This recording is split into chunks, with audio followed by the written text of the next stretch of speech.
आखिर क्यों हम जैसा बनना चाहते हैं वो ना बनकर कुछ और बन जाते हैं, इसका कारण जानिए गौतम बुद्ध से।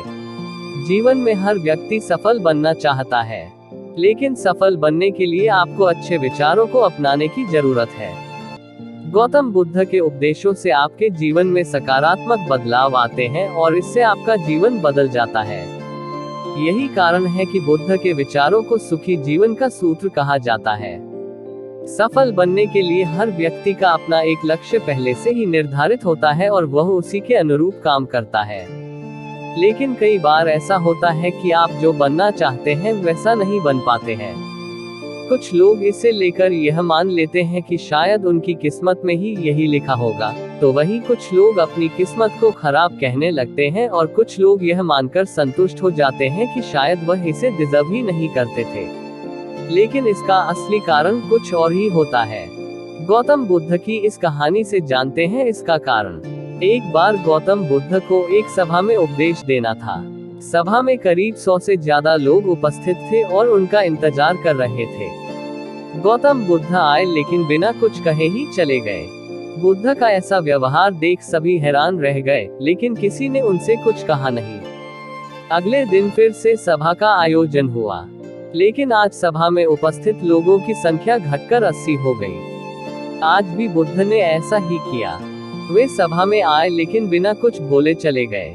आज भी लोग हैरान हुए, लेकिन बुद्ध से किसी ने कुछ कहा नहीं। अगले दिन फिर से सभा का आयोजन हुआ और लोगों की संख्या घटकर 50 हो गई। बुद्ध फिर से सभा में आए और बिना कुछ बोले ही चले गए। आज भी बुद्ध से किसी ने कोई प्रश्न नहीं किया। अगले दिन फिर से सभा का आयोजन हुआ और इस बार लोगों की संख्या केवल 30 थी।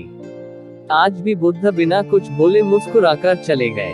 आखिर बुद्ध को कुछ बोलना नहीं तो बार बार सभा का आयोजन क्यों हो रहा है?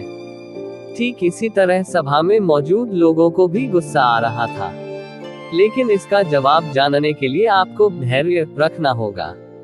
अगले दिन फिर से सभा का आयोजन और आज सभा में केवल 15 लोग ही उपस्थित रहे।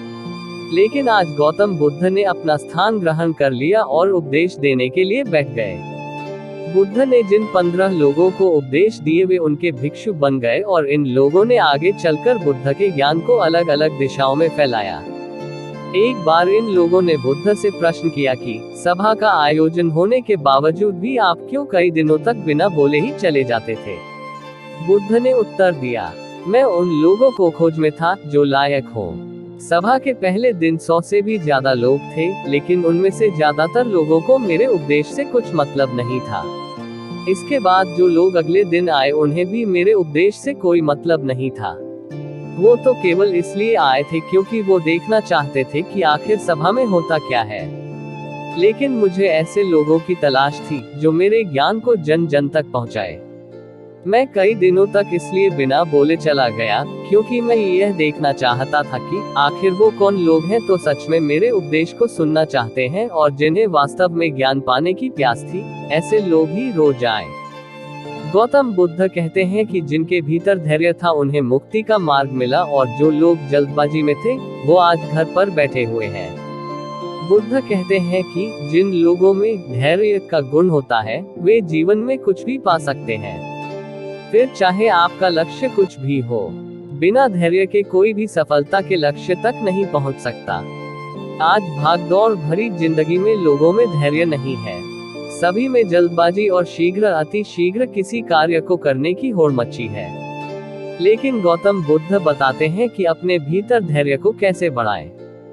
बुद्ध कहते हैं कि निरंतर अभ्यास से हम अपने भीतर के धैर्य को बढ़ा सकते हैं। यानी आप जो भी बनना चाहते हैं उसके लिए धैर्य की आवश्यकता है।